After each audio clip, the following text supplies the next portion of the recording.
name is Nikitha. I am from Dharwad. I have completed my graduation at Jain College of Engineering and Technology with a 70%, and I have got a placed in a company called Subix with a 4 LPA. I have joined the JSpiders on 4th of August.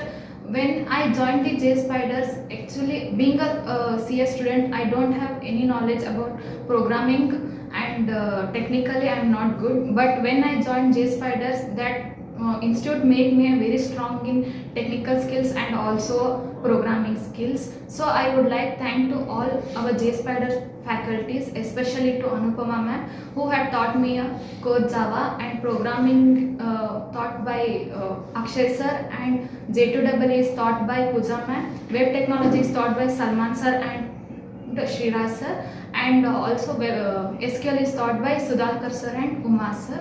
So I request all you to join JSpiders Hebbal Branch, so that it is a good platform to build our career. And in institute they'll conduct a mock for when we are preparing for a mock, we will crack any type of interview. That much we will be able to crack the we are able to crack.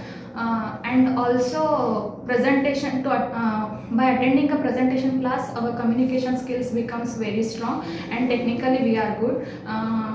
So I request all our friends to join JSpiders Hebbal Branch, and I would like thank to HRs of JSpiders, especially to Shiv sir, Hari sir, Adar sir and Priya ma'am. Thank you.